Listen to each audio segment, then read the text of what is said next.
Have you ever heard someone describe a wine as alive, maybe funky, or even raw? Chances are they were talking about natural wine. And this isn't just some new trend, it's a full-blown revolution. It's a movement that's really challenging everything we thought we knew about modern winemaking. So what's really behind it all? Let's get into it. At its heart, this is a clash of two totally different philosophies. On one side, you've got conventional wine. It's built for predictability, for consistency. Think industrial agriculture, using all sorts of additives and tricks to get that same standardized flavor year after year. But on the other side, that's natural wine. And it's all about authenticity, even embracing variability. It starts with organic or biodynamic farming, and it's guided by this simple, powerful idea: nothing added, nothing taken away. It's all about letting the true character of a place shine through. And that framing is so key. This movement isn't about inventing something brand new. Not at all. It's about remembering something ancient. It's this passionate return to the way wine was made for literally thousands of years, long before the 20th century tried to standardize everything. But to really get what this philosophy is all about, we've got to decode the language. You hear labels like organic, biodynamic, and natural thrown around all the time. And yeah, they're related, but they are absolutely not the same thing. So let's break it down. Okay, first up is organic. This is the foundation. Think of this as being all about the what. What is and what isn't used out in the vineyard. To be certified organic, your grapes have to be grown without any of those synthetic pesticides, herbicides, or fertilizers. The big focus is on the health of the soil and the grape. But, and this is important, once you get into the winery, some additives are still allowed, and sulfites, which are a common preservative, are also permitted, just at lower levels than in conventional wine. Now, biodynamic, this takes things a big step further. If organic is about the what, biodynamic is all about the how and the why. It sees the entire vineyard as one single living organism, this beautiful interconnected ecosystem. It builds on organic principles, but then it brings in these special natural preparations, things like herbal teas for the soil, and farmers will even follow a lunar calendar for planting and harvesting. The whole idea is to align the farm with the rhythms of the cosmos. It's a deeply holistic, almost spiritual approach to farming, and it's certified by an organization called Demeter. And that finally brings us to natural wine. This is really the ultimate expression of minimal intervention. It has to start with that same foundation. The grapes have to be farmed organically or biodynamically, but that whole hands-off spirit continues right into the cellar. What does that mean? Well, fermentation happens on its own, spontaneously, using only the native yeasts that are already on the grapes. There are no added sugars, no added acids, and, this is crucial, very little to no added sulfites. So let's just put it all together for a second. All three of these philosophies start with a deep respect for the vineyard, right? But as you move from organic to natural, the rules in the winery get way, way stricter. The natural wine philosophy is the most demanding of all. It requires that spontaneous fermentation with native yeasts, absolutely zero additives, and the lowest possible levels of sulfites. So here's the key takeaway. All natural wines begin with organic or biodynamic grapes, but not all organic or biodynamic wines can actually be called natural. All right, so now that we've got the what down, let's explore the who and the where. This revolution didn't just pop up out of nowhere.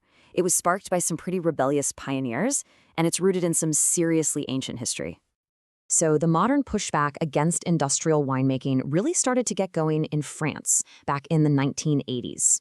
It was a direct reaction to how dependent vineyards had become on chemicals and how much manipulation was happening in the cellars. And a few brave winemakers just decided, you know what, enough is enough. And two regions really became the heartlands of this whole rebellion. In Beaujolais, you had a group of 4 producers, famously known as the Gang of Four, led by the absolute legend Marcel Lapierre, who started championing these pure, sulfite-free wines from the Gamay grape. And at the very same time, the Loire Valley became this cradle for the movement, with iconic winemakers focusing on these incredibly authentic, unadulterated expressions of local grapes like Chenin Blanc and Cabernet Franc.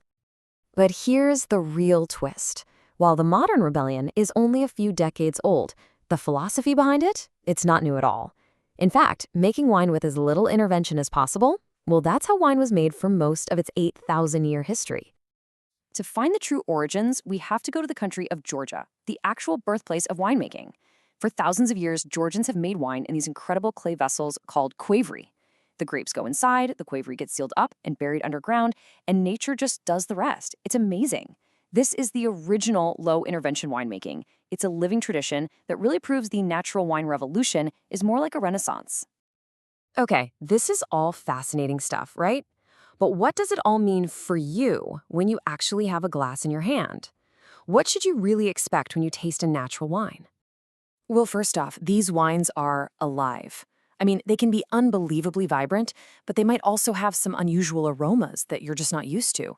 You might see a little bit of cloudiness because they're not filtered, or maybe feel a slight fizz on your tongue. That's a characteristic called pétillance. But what you will always find is this lively, energetic acidity and these raw, unfiltered flavors that give you a pure expression of the grape and the specific place it came from. It's terroir. So, how should you approach your first glass? First, just expect the unexpected. Let go of what you think a Cabernet or a Chardonnay is supposed to taste like. Second, embrace the variability. These wines are living things, and no two bottles are ever exactly alike. That's honestly part of the magic. And finally, try to taste the place. Just ask yourself, what is this wine trying to tell me about where it comes from? And this all brings us to the big question, right? Is this whole movement just a passing trend for wine hipsters? Or does it actually represent a fundamental, lasting transformation in how we think about wine? Now, the movement certainly has its challenges. It has to convince people that things we might see as imperfections, like a little cloudiness, are actually signs of authenticity. And making wine that's stable without additives, that's really, really difficult. But its lasting impact is just undeniable. It has pushed the entire industry, even the big conventional producers, to think more about sustainability and biodiversity. It's bringing back these ancient, forgotten grape varieties, and it's championing a healthier vision for the future of our vineyards. So really, this leaves the question with you. As more and more people demand transparency and sustainability in everything they eat and drink, is this pull towards authenticity just a fleeting trend, or is it actually becoming the new standard? At the end of the day, it all boils down to one final question. When we think about the future of wine, what do we picture? A product that's engineered for perfect consistency in a lab, or one that is grown, nurtured, and expressed from a living, breathing vineyard? The natural wine revolution has made its choice. Now, the rest of the world has to decide.